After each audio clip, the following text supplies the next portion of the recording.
Going through a lot in this country. It's been a while since I've recorded anything, and I wanted to share with you some views that I have on where we might be headed to in this country, optimistically. And it's really through the eyes of people like Walt Whitman, William James, Bill Wilson. In around 1871, Walt Whitman wrote a piece called Democratic Vistas. It was after the destruction, the death, the disease, and the collapse of nearly the entire country.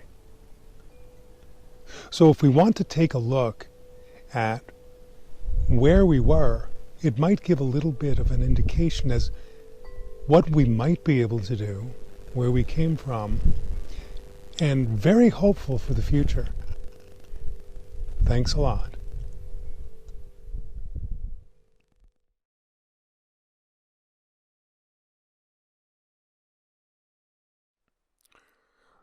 God, our world has been moving fast. It's been on a collision course with something indefinable. Everyone's felt it. Unabated acceleration is not natural. Yin converts to yang, and every excess leads to a deficiency. Like a sine wave, that is natural. Stillness will have its way. Slow down or get knocked down. Better to stop short than fill to the brim, says the Tao Te Ching. Over-sharpen the blade, and the edge will soon blunt. Clearly we've needed a change, yet we haven't found our way. The Tao adds sanguine advice about the unattainable. Yield and overcome. Bend and be straight. Empty and be full. Indeed. It also admonishes us that the world we see is not the entire world.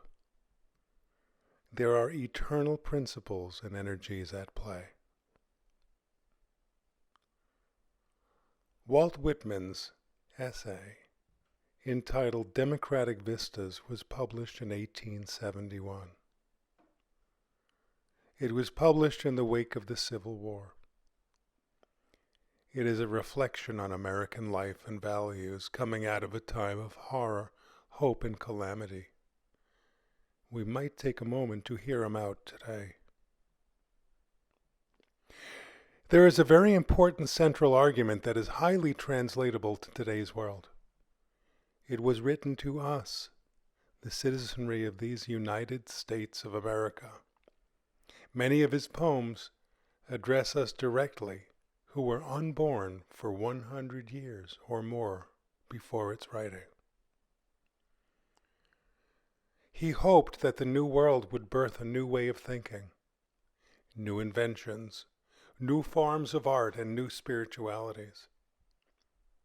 Whitman does a superb job of relating something so sacred and special that all Americans now can pull something positive out of it. His reflections were profound. He recounts of those who he called the old-timers, those who were young and vibrant at the time of the American Revolution. He was born in 1819, and in his youth he heard stories from those who were alive during the Revolution of 1776. He spoke of the gleam in their eyes as they related the story of the specialness of their cause, that humanity was endowed with unalienable rights, and that laws of nature, reflecting eternal principles and energies, were endowed by their Creator. Now, before we go on a tangent arguing the existence of God, or whether we were a perfect and just society, we need to understand just how novel what it was he was talking about. Nobody had unalienable rights. In monarchies, rights were at the behest of royalty. Religious denomination historically yielded ultimate power. Forget about despots and dictators. No, the idea that rights were unalienable was not only new, but a total deal breaker. The King of England did not agree, and for this, we went to war. Whitman waxes on how special this was on the face of the earth, but he offered a serious warning. We needed to be wary of the tendency to fall into old habits. We needed a new kind of thinking and spirituality for this new world. But the human tendency to exert power and to be the strong man in political and entrepreneurial affairs is much of what brought on the Civil War. The New World required a new way, a new paradigm, as he called it. We needed new art, new thinking, new culture, and new governance. The native cultures the settlers encountered and the vast open spaces had an effect upon the new American spirit. Freedom has responsibility. We've all heard that. But what does that mean here? Being given the most powerful gift of life, liberty, and the pursuit of happiness without responsibility or accountability is a recipe for disaster. Whitman speaks to the responsibility of safeguarding the system, and not in a way we might think. It is the civic duty of each of us to develop a personal relationship with whatever we apprehend as the eternal, and then to conduct our lives accordingly. We each, in our own minds and hearts, need to cultivate a living awareness of its qualities. So, just as rights are unalienable, so is the responsibility of reflecting back to the divine appropriate behavior. It is an unavoidable civic duty and completes the circuit. In Taoism, we would call it Daoda, as in Tao Te Ching. Tao is the primal force, and Da is its reflection back. The cleaner and more accurate the reflection, the more polished the mirror, the more virtue we have. Something mysteriously formed before heaven and earth, in the silence and the void, standing alone and unchanging, ever present and in motion. Perhaps it is the mother of 10,000 things. I do not know its name. Call it Tao. For lack of a better word, I call it great. Being great, it flows. It flows far away.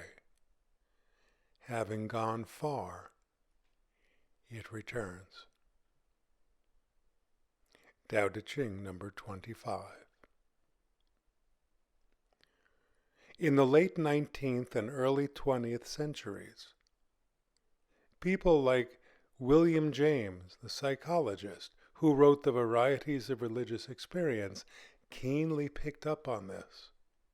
I call it an American spirituality. The recovery paradigm, founded by Bill Wilson, which stresses that a higher power is one of our own conception, comes in turn from William James.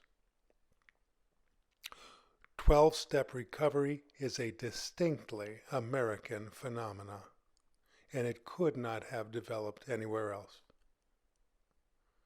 The ability to apprehend the divine, free from creed, denomination, or leader, is a right and a duty.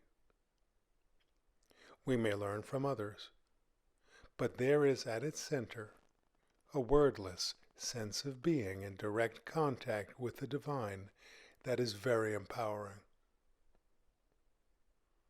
Our unique spiritual life cannot be banished from government. It is the very basis of government and our Constitution, that freedom is balanced by personal evolution. It is not an elective addendum to American self-governance, nor is it any codified religion. It is in the nature of things. We are failing because we have banished it in the name of unbridled freedom. Now, in this time of being still, in this time of having to be with ourselves, we can invite in the quiet and be truly American in its most glorious of ways. Now is a perfect time to ask our higher powers to make themselves evident to us. It is the receipt and return that guides the way.